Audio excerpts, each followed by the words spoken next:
The following programme contains strong images of real-life injury and scenes which some viewers may find distressing.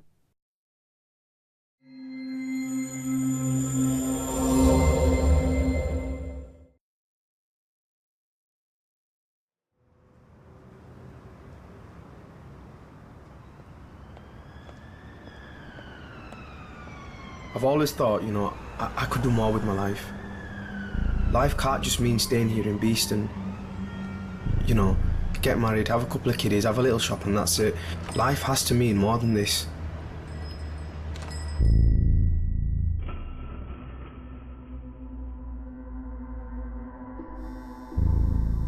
Before we went to Pakistan, we were all close. Me, Shazad, Sadiq and Hasib.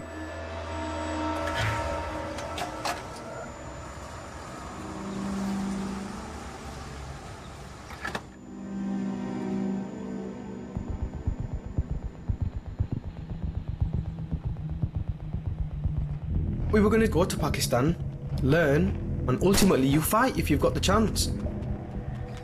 Britain, America, they're the aggressors.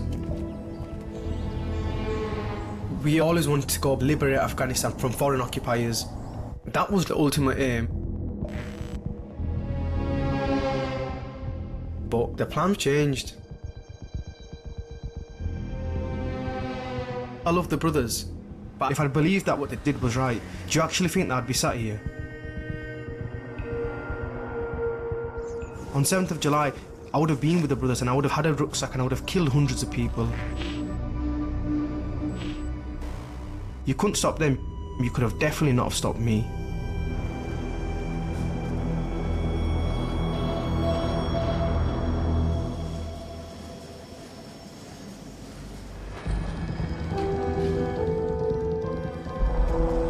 A series of terrorist attacks in London.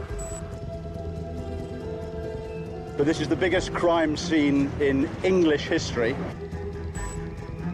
So far, all the evidence, the coordinated explosions, points to Al-Qaeda. How did 4 young British men end up becoming suicide bombers in their own country? What makes a person do such a thing?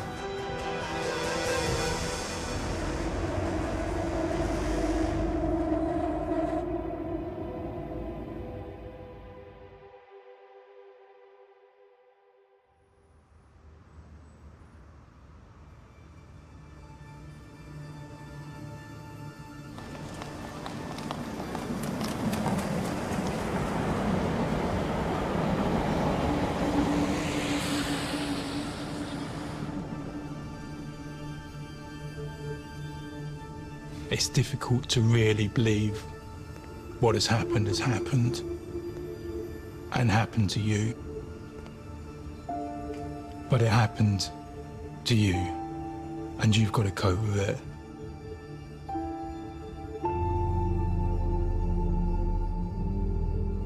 Take me back to, early 2000s. So who were you? What were you doing? What brought you to London?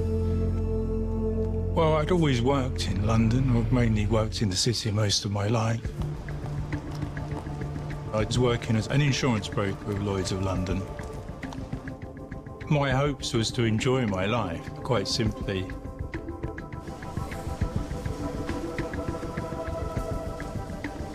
That morning was just a normal start to the day. The only complication was that my girlfriend and I had fallen out a little bit. Whilst I was leaving for work, it was still playing on her mind, and she was a strong character.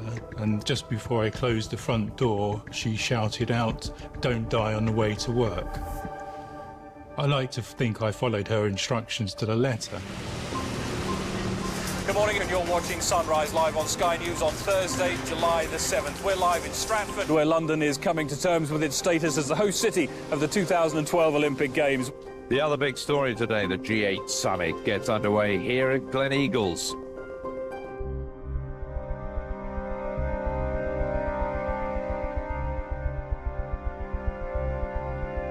We have to go on fighting terrorism as long as it takes. What happened on the 11th of September was, of course, a brutal and horrific attack on America. But it was a demonstration of what these people are capable of in any part of the world.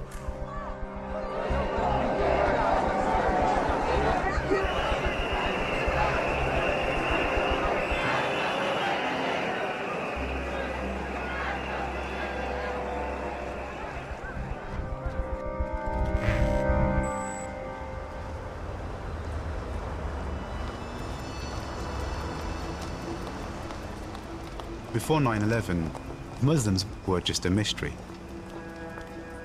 The only thing people knew about Muslims in the UK was that they don't like Salman Rushdie and something about not eating pork. I mean, that was pretty much it.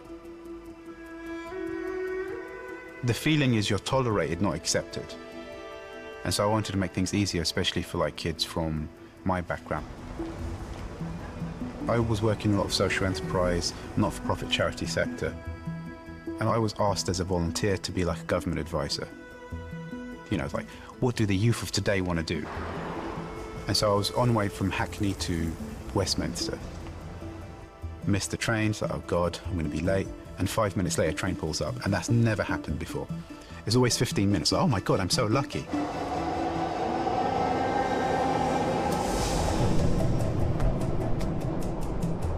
Part of the joy I always found of travelling the tube was the variety of people.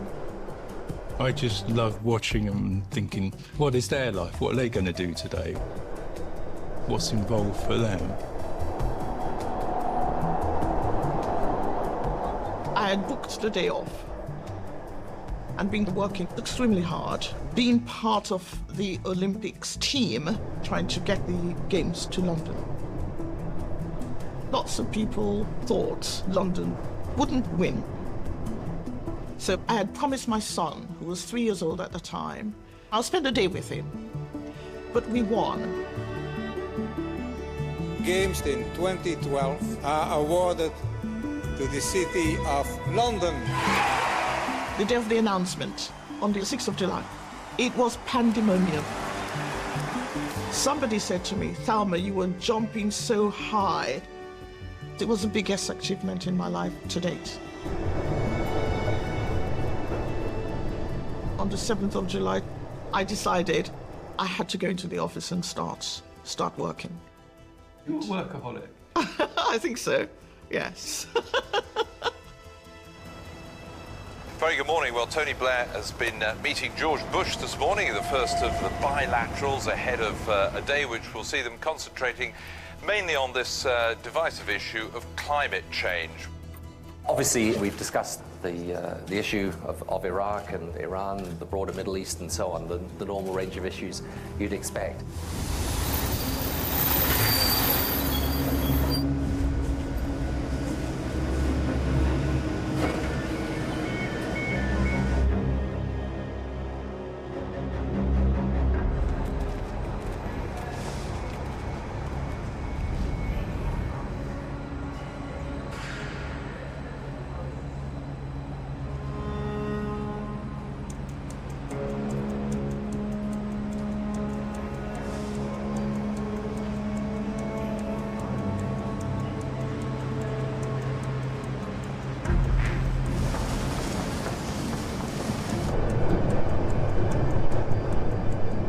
Usually, like a commuter, you get on your same carriage. And I always used to travel the second carriage. They were all creatures of habit, I guess. So the Circle Line train comes in, and there was a lot of people coming off. And I just changed my mind and walked to the next set of doors at the front of the third carriage.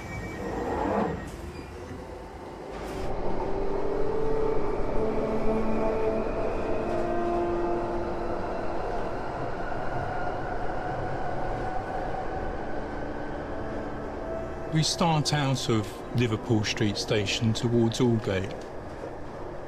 I was only going 2 stops, so I was standing with my hand grabbing the central rail. Fortunately, the carriage, there wasn't many people on this one. And I just stood holding on with one hand.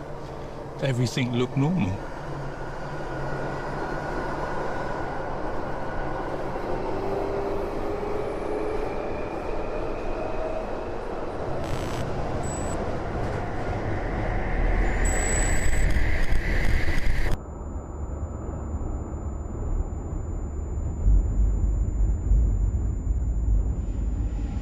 next thing I know, it's just a rushing sound across me. I was enveloped in this orange and yellow cloud, and I remember these silver zigzags across my vision. And your mind starts asking the question, what is this? And I asked that question 3 times with increasing demand and firmness. And then I said to myself, it's a bomb.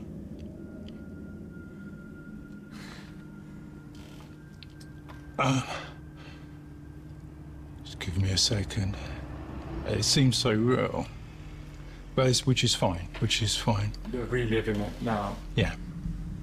Which is fine, which is absolutely fine. I've relived it so many times, so it's absolutely fine. But I may have to catch my breath occasionally. So I said to myself, oh, that's not good. The next thing I knew, everything was dark. I thought I'd died. There was no light, there was nothing. I put my hand to my face and I felt the blood. And I remember staring into the darkness like it was physically painful as staring so hard to just see a sign of life. But there was nothing.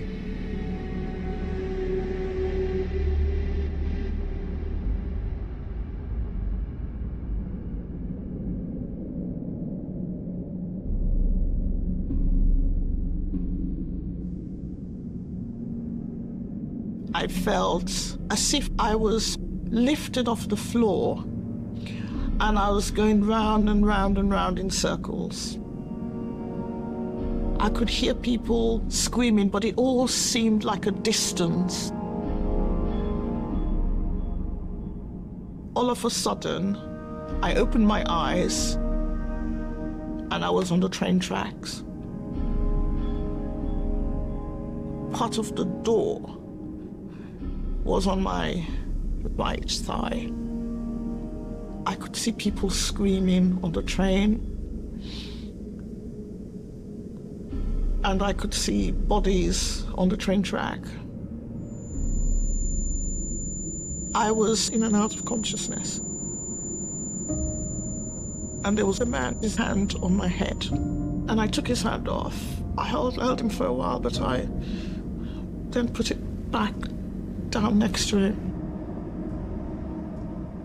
I thought of my son, and I thought of my mother. And I said, I don't want to die.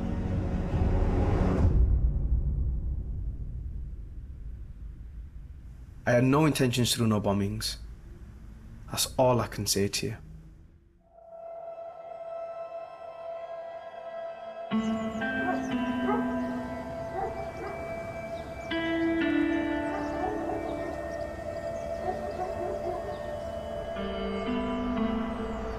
We used to do Arabic classes together in the Islamic bookshop. Brother goes to me, I've got a couple of videos about brothers who are fighting in Chechnya and brothers who are fighting in Bosnia. As soon as I got the cassettes, I went back to my best friend Shazad's house here and gone to his bedroom and we put on the movies in it.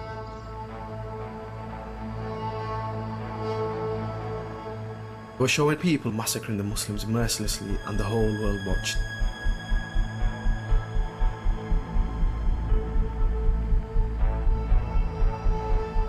But the Muslims were fighting back.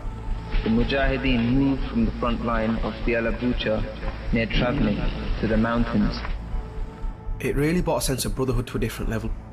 You're getting Muslims from all around the world, Arabs, Pakistanis, Africans going to a foreign land to help their Muslim brothers. I couldn't believe it. I thought, this is beautiful. It gave me a focus in life to help my Muslim brothers. On my bedroom wall, I used to have a lot of hip-hop stars like Tupac and Biggie, and then it all rapidly changed. I took them all down, put Kalashnikovs on my bedroom wall, loads of them. I can remember once, I was watching a movie with Shazad.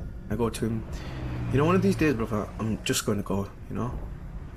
And then the next day we were coming back from the evening prayer, and Shazad goes to me, you know that thing that we were talking about yesterday, yeah? I spoke with Brother Sadiq. And Sadiq's going to Pakistan and he wants to go to a training camp. Somebody's dropped out, so there's a place that you can take. Sadiq said everything will be sorted, there's no problem.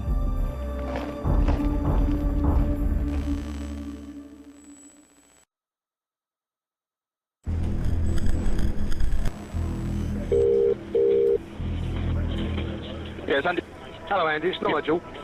Is it a secondary explosion or is it... No. A cable, a high voltage cable went in the Liverpool Street area. Right. That's what's caused the bang. Right. As is usual, when you have when you have a train hit the tunnel, people hear an explosion. It is not an explosion.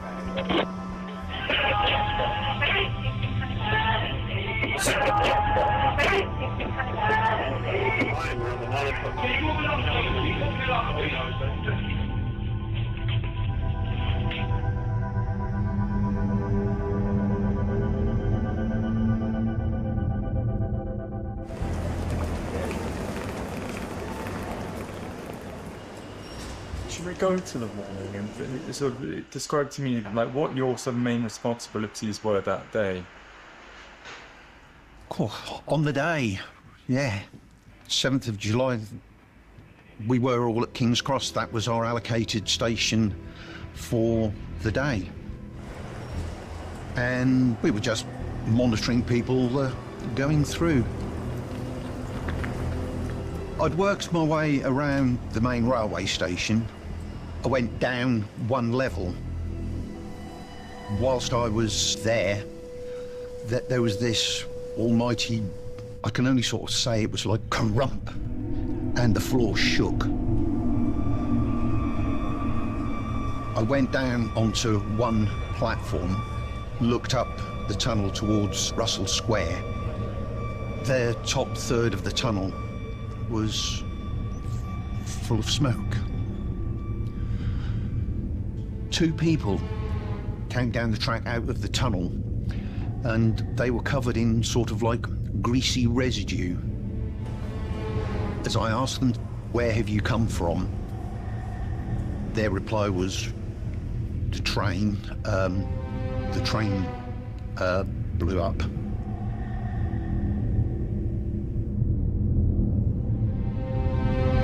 The tunnel lights had come on, so that's an indication that there's no power to the tracks. I went up the tunnel and I go into the train. There's a sense of fear from people. They don't know what to do. Mild sense of panic.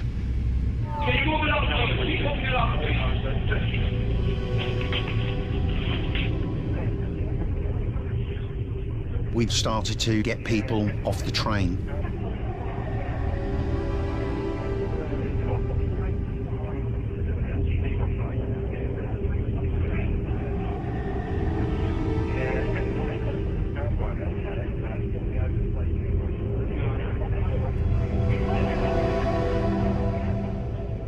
I just worked my way through the train, and I come to a point and I can see that the lights are out.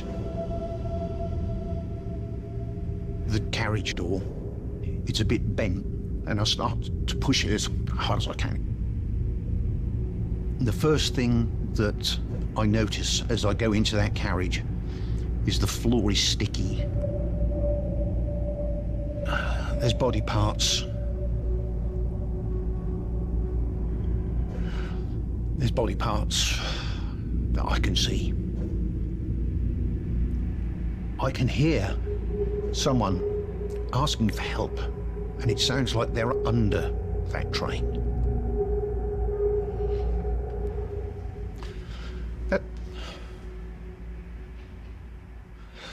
That's the point where I have to turn around and walk away.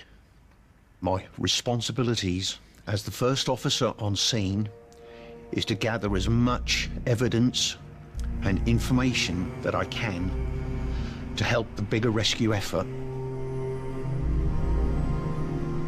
At 9:06, I declared major incident, and it's at that point a senior officer tells me I'm not the only incident. London has been attacked.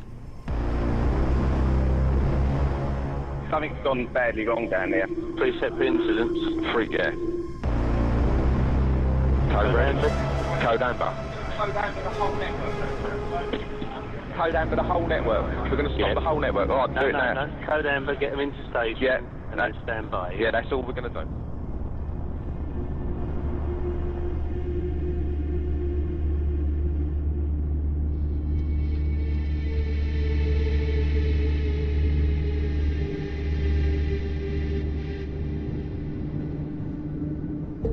Breaking news we're getting from the PA Newswire that there's been reports of an explosion outside Liverpool Street Station. That, of course, in the East End of London.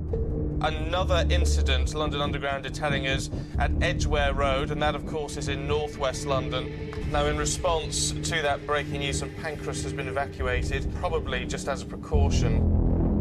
Speculation only at the moment of what caused that, but police stressing that it probably was a power failure or a collision between two trains. We have thick smoke coming from the tunnel. We have customers on the track. Will you please get as many ambulances as you can here? Right. We have serious injuries. I'll come back to Okay, hey, we need ambulances and water to Russell, to King's Cross. I understand what you're saying. And Russell Square. We're going to have it as a major incident, so we'll get ambulances to you wherever I can. I've had desperate shouts from both ends at Aldgate and Edgware Road. They're still desperately waiting for emergency services. The emergency services have declared they're on their way down there.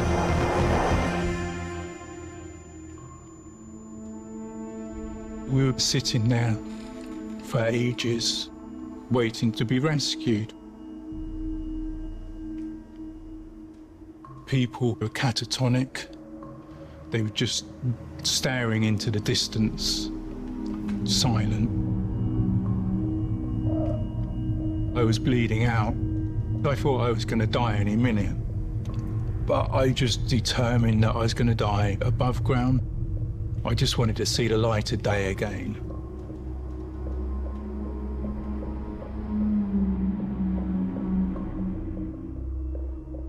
The lights in our carriage went out. The carriage in front of us started filling with smoke. Someone opened the carriage door and said, "Please, can you move down, because we can't breathe in here." And then you start hearing the screams. At the time, we assumed that it was claustrophobic folks. This is a very serious incident happening here. We need your cooperation. We're doing our best. We now need your help. We were stuck there for about 45 minutes. And then the first responders came, and so they beckoned us all to walk to the back of the train. Every now and again, someone would be screaming, "Move out of the way," so everyone would jump on the seats, and you see someone covered in blood. And that's when it was like, okay, what's happened? It doesn't make, there must have been a fire or something must have, happened. You just don't know.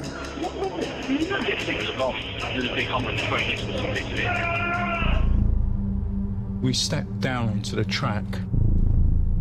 I stopped and looked into the second carriage from the distance.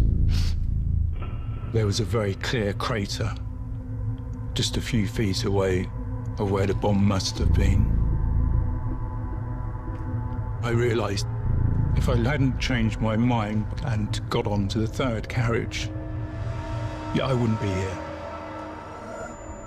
Getting a report from Reuters, what they're describing as a major incident on London Underground. I think people are streaming out of Aldgate tube station, covered in blood.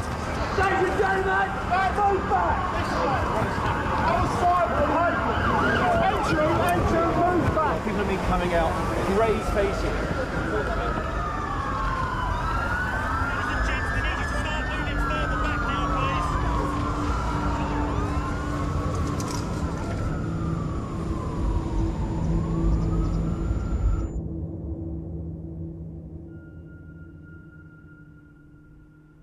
I was lying there and I thought, if there's a disaster, they try to save people who are alive first.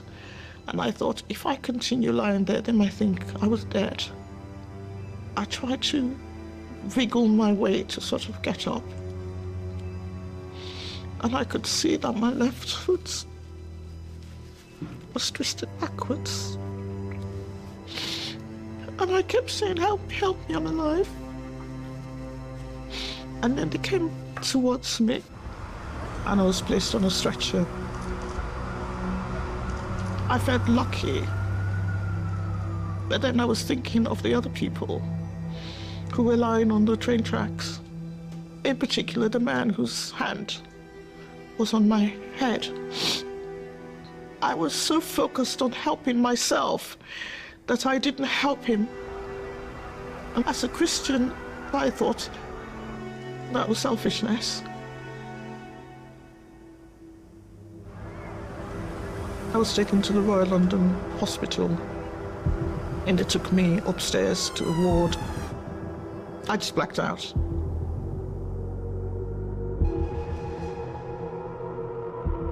As we got off the platform, up the stairs of all gates of the entrance, all the police were there. And they're trying to take everyone's details down, like it was a panic.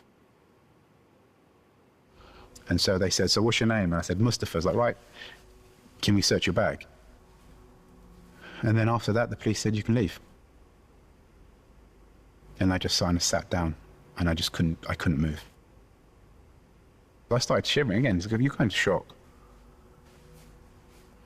And then the police called us back from the cordons because they could see that we weren't going anywhere. And said, right, we're taking you to the hospital because there's something wrong. And then they asked me again, so what's your name? I said, Mustafa. Like, okay, mate. So then they searched my bag again. And I was just like, yeah, just take it, go enjoy yourselves. Because you know how it is. It is what it is.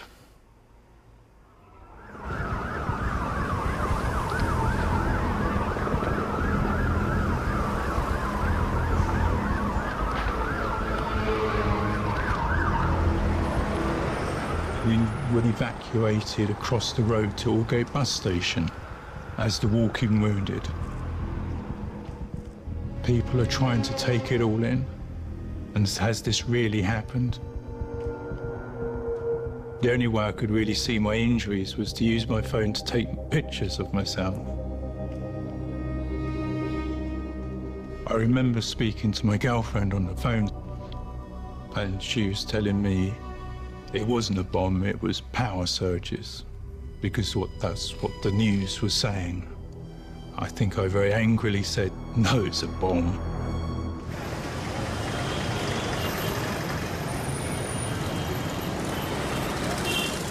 We flew from Manchester Airport into Islamabad. The same day, we went to Mansehra. That's where the camp is.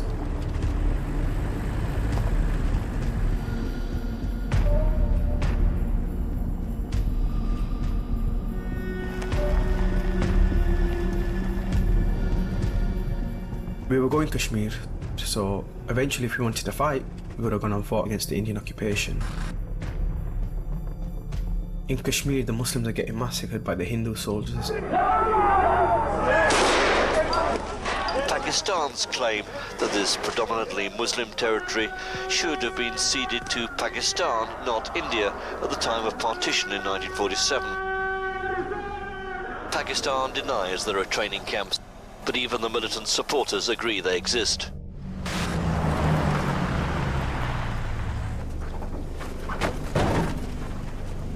I know when we go into the training camps and everything, in the eyes of this country, it might be classed as something that's wrong. But jihad and terrorism is worlds apart. People have to understand, you know, like it's different. I believe jihad is an obligation upon every male Muslim to help our Muslim brothers. In Islam, to protect your Muslim brother is regarded as something good.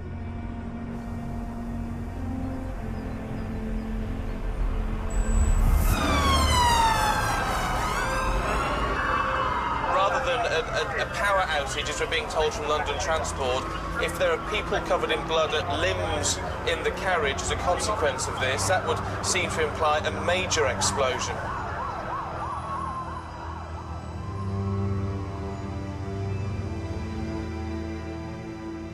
I was driving down the M1 on my way into work, and I heard the first radio reports of incidents in the underground. I knew that one of them was in Edgware Road, so I made the decision to stop there and just see for myself what was going on. And it was apparent that this was something quite different to anything that we'd had to deal with in London before. The events of 11th of September 2001 changed everyone's perception about what a terrorist attack could look like. Is your mind thinking, where's the 4th, where's the 5th? Yes, where's the 5th, where's the 6th? Are there going to be some in Birmingham, Manchester? I'm just standing on the street corner now. I look to my right and my left. I can see a couple of hundred people all working out where they're going to go and how they're going to get to where they need to be. From my perspective, there is still this sense of what else might be about to happen.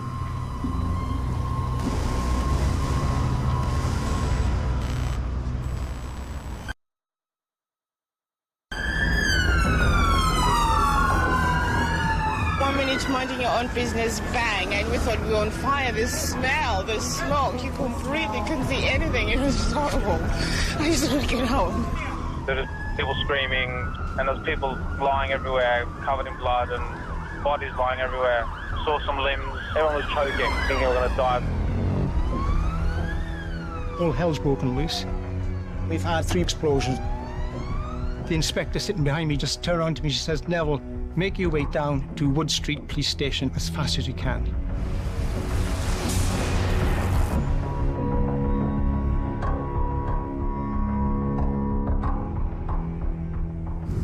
We were approaching the traffic lights at the junction of Tavistock Place and Upper Woburn Place. The number 30 bus going to Hackney Wick and was diverted down Tavistock Place was coming towards us. I think it drew level with the building I know very well, which is the British Medical Association building. We were about 120 yards from the bus.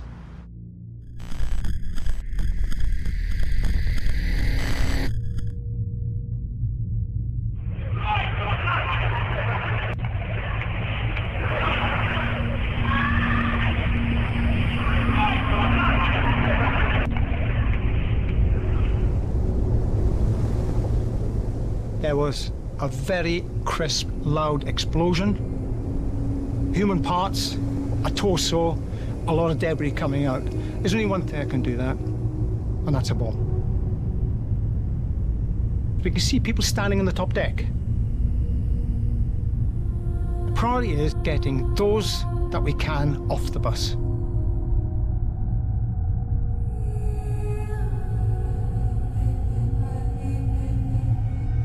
There were injured people in there who were trapped.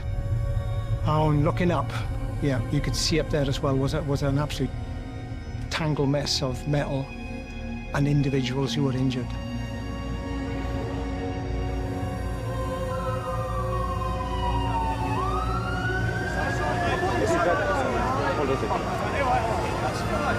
Ladies and gents, please listen to me very carefully. I need you to move this way, please, as quick as you can. Okay, as quick as you can. Please start heading up the road.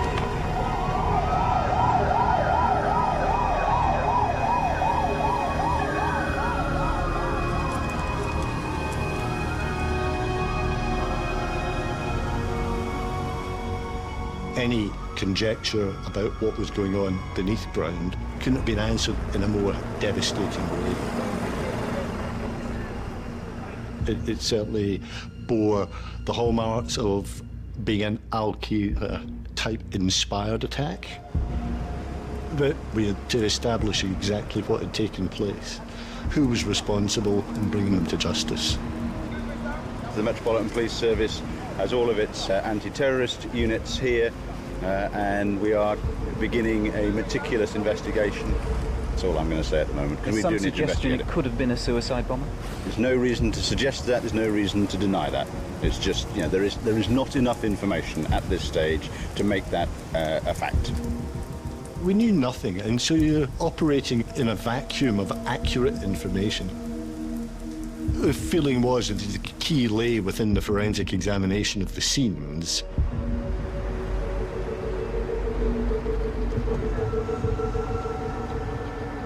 It's surprising what survives an explosion.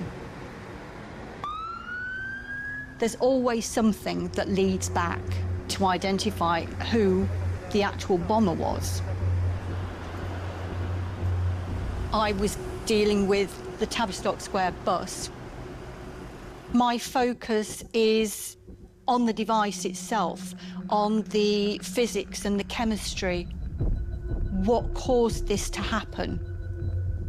I'm looking to find power supplies, switches, wires. I'm looking for plastic fragments from a lunchbox or fragments from a rucksack. It was not straightforward. We found fragments which appeared to originate from the rucksack that the device had been carried in. There were fragments of a battery. There were some wires, but there was no switch or the initiator to an explosive device. There was nothing like that. That was strange.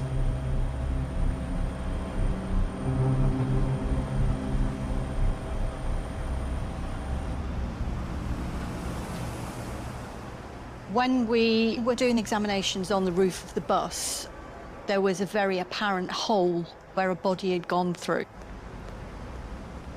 And there was one body that had been thrown out of the bus. It hit the side of the British Medical Association building and was lying on the pavement. Whoever it was had been very, very close to the bomb. The simplicity of the device and the lack of more complex components pointed to the individuals, being the switches, simply attaching the battery to the device. They initiated the explosion. We realised it was a suicide bomb.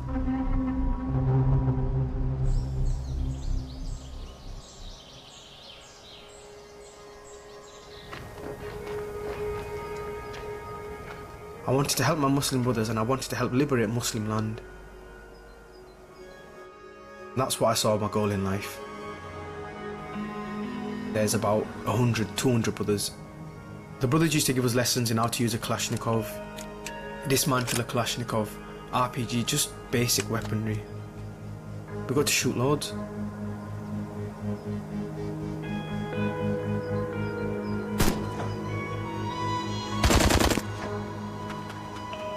It's a proper beautiful scenery because you're proper high up, and the mountain that we stayed on was very, very high, and you can see all of Kashmir. It's absolutely breathtaking. Me and Sadiq used to love it. But as soon as we come back from Pakistan, boom, boom, watching all planes going down, 9/11. 9/11 was a big shock. The use of suicide operation is strictly forbidden in Islam.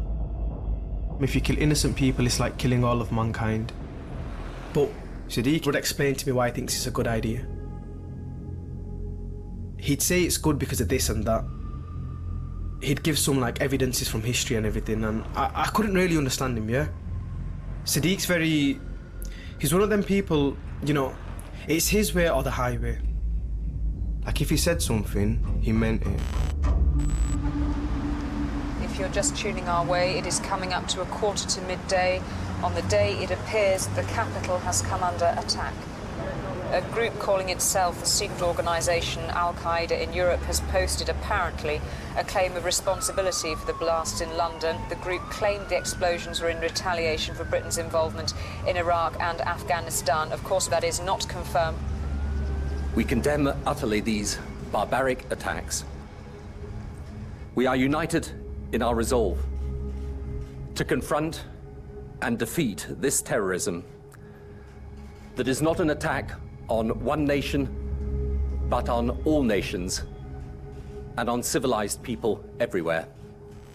We send our profound condolences to the victims and their families. Jeremy, thank you. 4 explosions, brutally timed for maximum impact. Here's what we know so far. I'd been in an off-site meeting in a hotel. There were some tellies and news feeds, and we saw what was happening in London.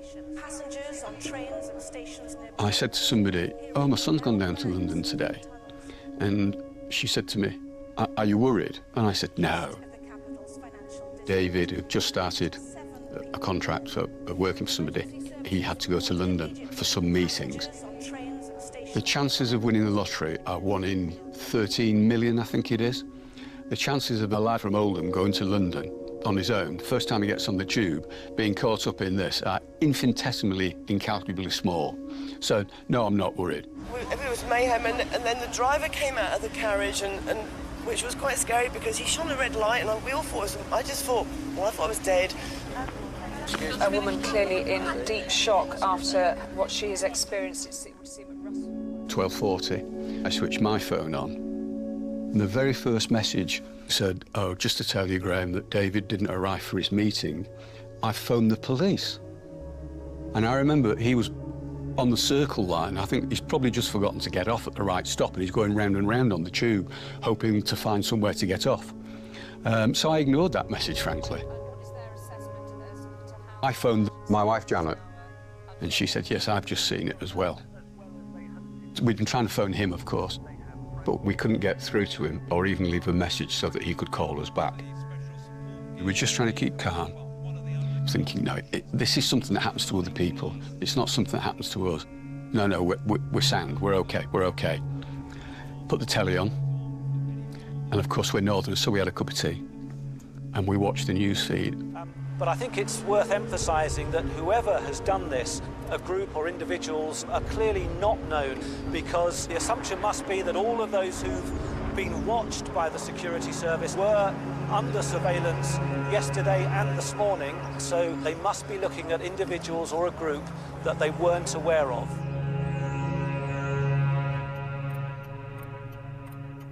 Negative thoughts were going round and round in my head. My son Hasib was missing in the city. I do not remember how many times I called him, but there was no answer.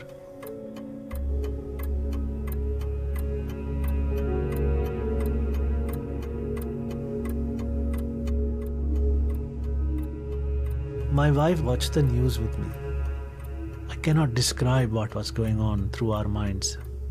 The only thing we knew was that Hasib went to London with his friends sightseeing.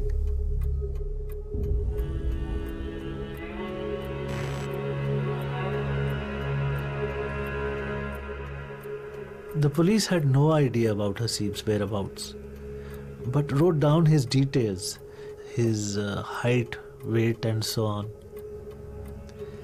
I felt powerless, but I was praying for him. I feared the worst.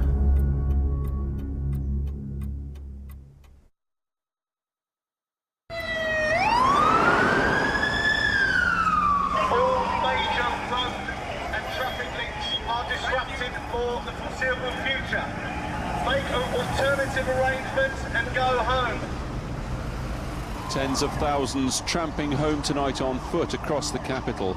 The underground system shut down. Liverpool Street, King's Cross and Edgware tube stations are crime scenes and will be shut for the foreseeable future. There are no buses, there are no taxis. I was still trying to process what happened on that train in the dark underground, and who could do such a horrible thing. They gave me an eye patch, and I was discharged from the hospital. As we walk outside, I'm conscious that people are taking pictures of me.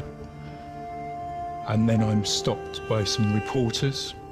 I thought I wasn't going to get out of this, whatever it was, I didn't know. I thought that was it when it went all so dark. Could hear the screaming coming from the carriage just in front of us who took the full blast. Quite frankly, I'd lost track of how many interviews I'd given. But I was aware that the transport system was down, and I was thinking of how I'm going to get home to West London. And two producers said to me, we can give you a lift home. And they said they'd been filming at the East London Mosque, which is right next to the hospital, and their car was there. At which point we were joined by two young boys. All of the news, all channels, 1 to 5, 52. You're lucky, man. I'm very lucky, man. Yeah, you're lucky. Right, Dodge. How long were you there for? About 25 minutes. Did you have to walk through the tunnel? Yeah, we walked through the tunnel and came up to Aldgate. Yeah. I'm walking somewhere around here. When we got to the mosque, they said they've invited you in for tea, and I thought that's a good idea. Let's go in. Can I offer you a cup of tea? I have one brewing, actually. Thank you very much. And then when I turned round, there was a line of young men, late teens, early 20s, and they all shook my hand and said how sorry they were. Yes. How you were feeling the tree when you were bombed? I didn't feel the pain, the physical pain to start with. I just remember being turned, twisted, not knowing what was happening, and pushed down onto the ground. There was just so much glass. I was so surprised there's loads still in the pocket. I can't believe I got a handful of glass out in front of those children at the mosque. But I was pulling out my skull for years afterwards. I worked more out.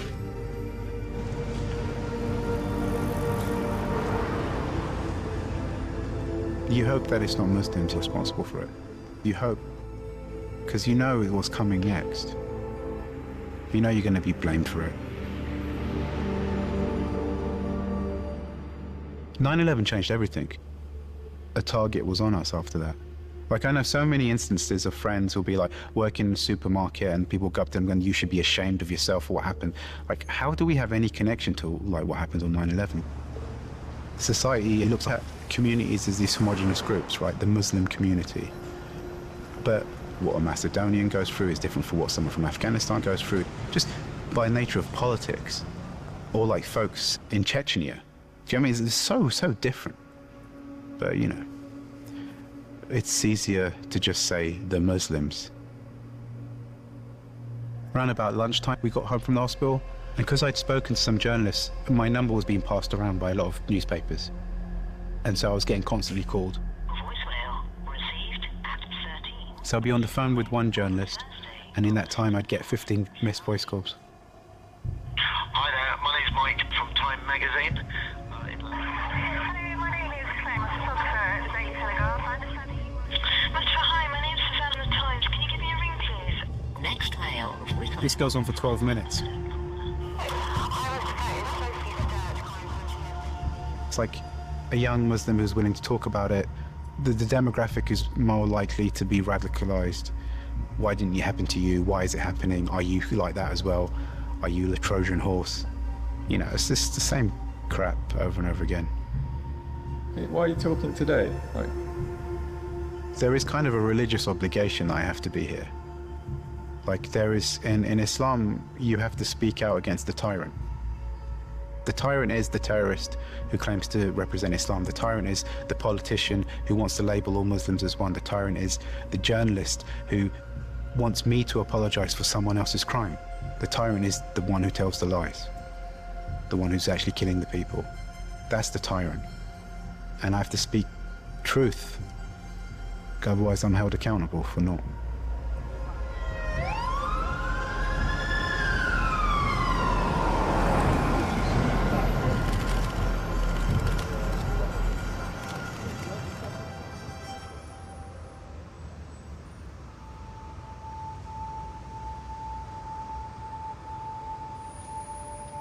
At the end of the day, I had to be forensically stripped.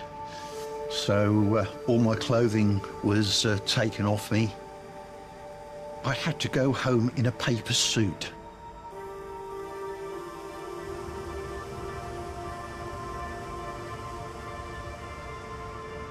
It's difficult to see such injury and carnage, knowing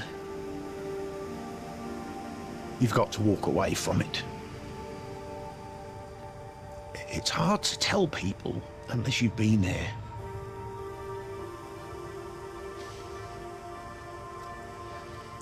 I've never walked away from anybody who needed help, but on that day, I had to.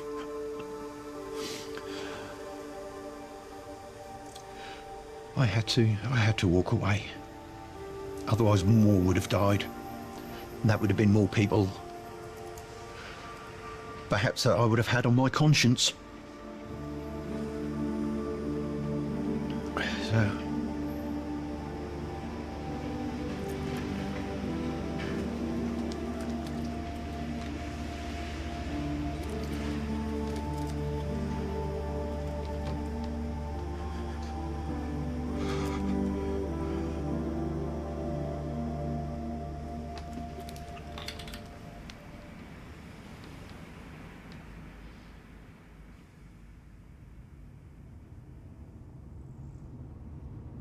how I was treated in the mosque.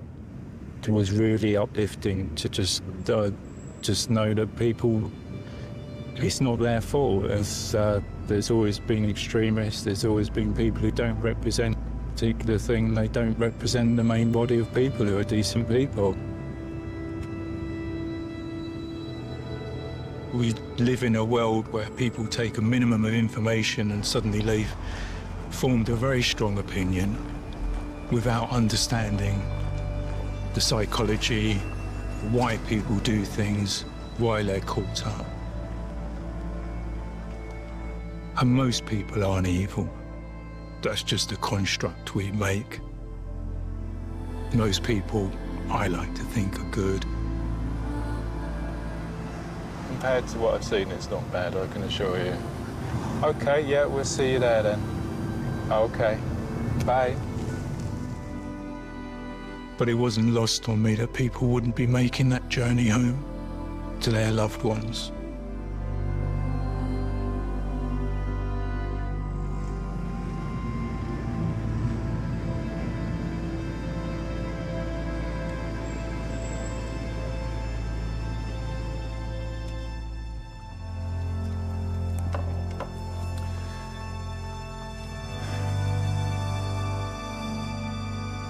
President George Bush said that America would back Britain every inch of the way and would be right behind Britain in hunting down and trying to capture the people responsible for today's attacks. I appreciate Prime Minister Blair's determination. The war on terror goes on. As we watched the news, the fear was starting to win the battle against staying calm and staying sensible. There was a phone number, an emergency phone line that kept coming up on the screen. So we phoned them. They simply said name, age, and here's a reference number. I think the very first reference number they gave us was N353. We didn't go to bed that night, we just watched telly constantly, and we were phoning this emergency number and phoning, and you just went through to a different person who just gave you a different reference number. So we ended up with dozens of different reference numbers. Today's outrage unfolded on another ordinary morning as millions travelled to work or school. It happened over the course of 56 minutes. There was no warning given, though there's growing speculation that Al-Qaeda was responsible. The Queen has offered her sympathy to all those affected. At this point, we know that there are more than 50 fatalities. There were 700 casualties, and as far as we know, 22 are in serious and critical conditions in hospital. We saw on the news that a significant number of people who were in intensive care were unconscious and who had yet to be identified. So that gave us some hope. We were hanging on to the theory that, well, the saying, isn't there, that no news is good news. And that was our glimmer of hope, that one of these unconscious, unidentified people was David.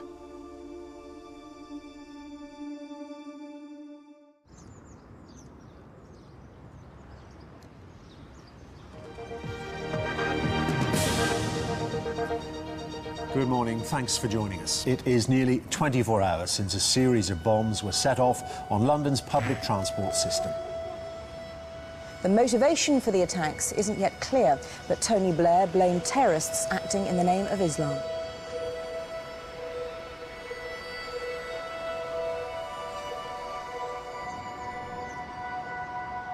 Many years ago, family liaison officers were known as the Fluffy Bunny Brigade. Tea and sympathy, you know, pat on the back kind of thing. We were assigned to deal with people who were involved in tragedies, usually deaths. Families are multifaceted. You don't know what you're going into. And yes, you're dealing with grief, and people react very differently to grief. You have to expect the unexpected.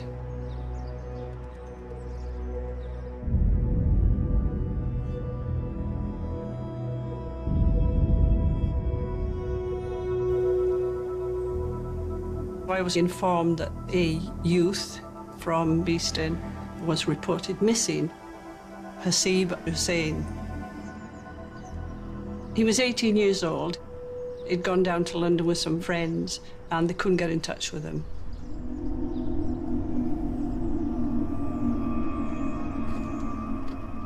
Quiet area. Nothing's changed here really, has it? It looks exactly the same as it did 20 years ago.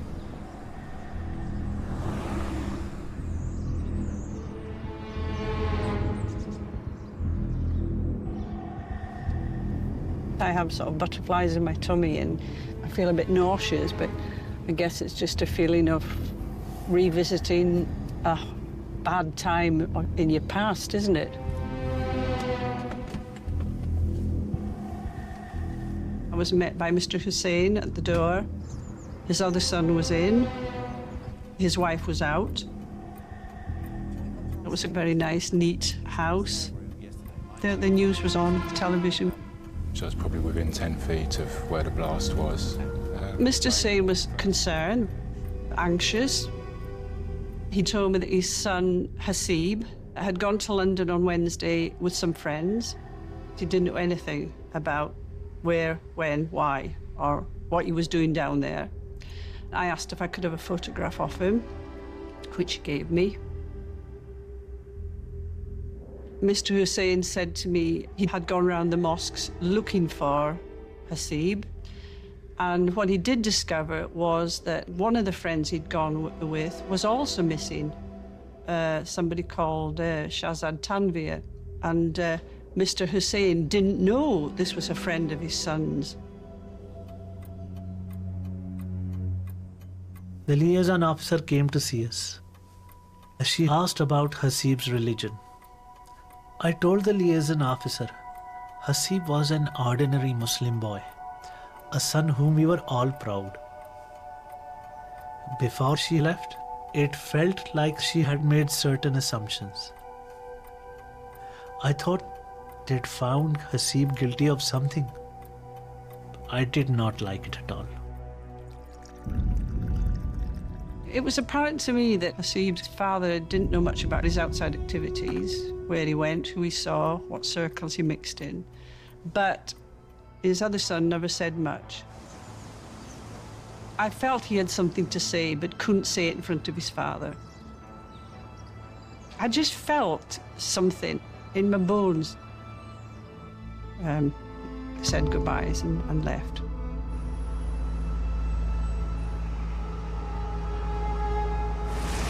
The morning rush hour in London saw large numbers of people heading into work. Many found their usual routes were barred. Even as they tried to carry on as normal, it was of course obvious this was no ordinary day.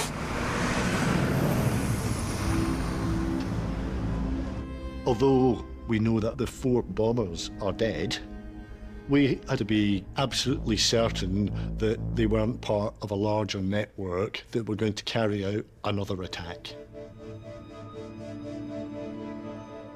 On the 8th of July, the first major breakthrough, identity documents of an individual is found at 2 different bomb scenes. So you start putting together a picture that here's one of the individuals who may have been involved. Mohammed Sadiq Khan.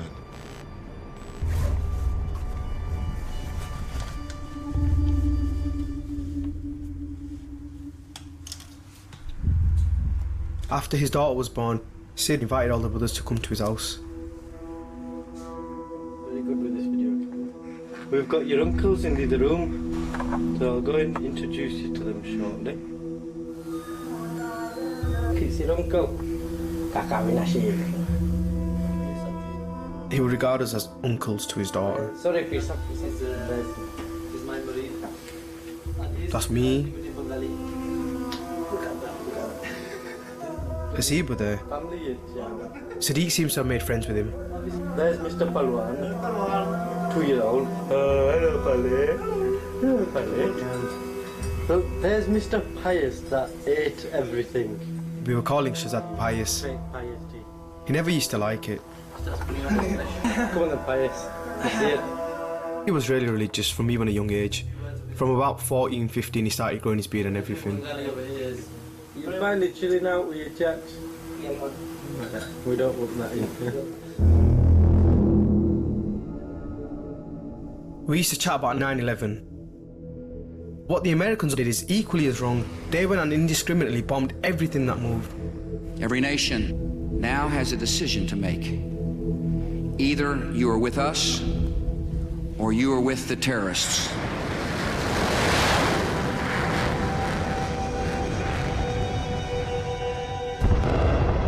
American and the coalition forces, they went and invaded. It was like a snowball effect, from Kashmir to Afghanistan. Me and the brothers, our ultimate aim was the same, fighting against occupation.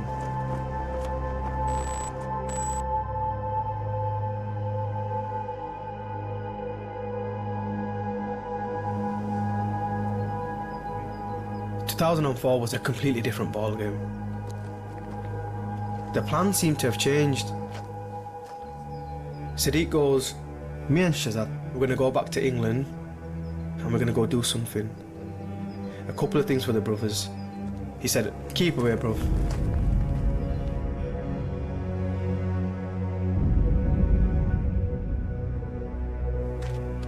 I did feel really left out and sad. But I thought, whatever they want to do, let them do it.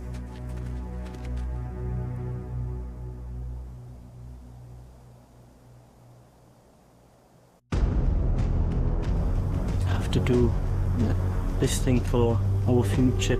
I got a phone call and then the world sort of exploded.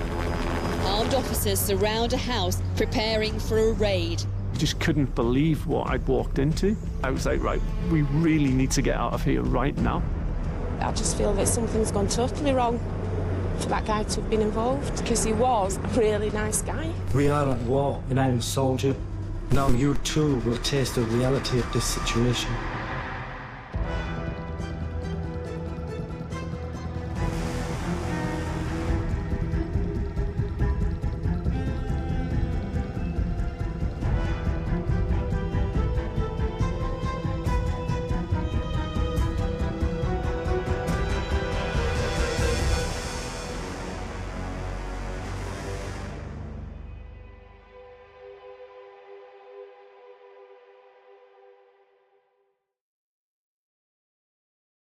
If you have been affected by any of the issues raised in this programme, help is available online at sky.com/viewer support.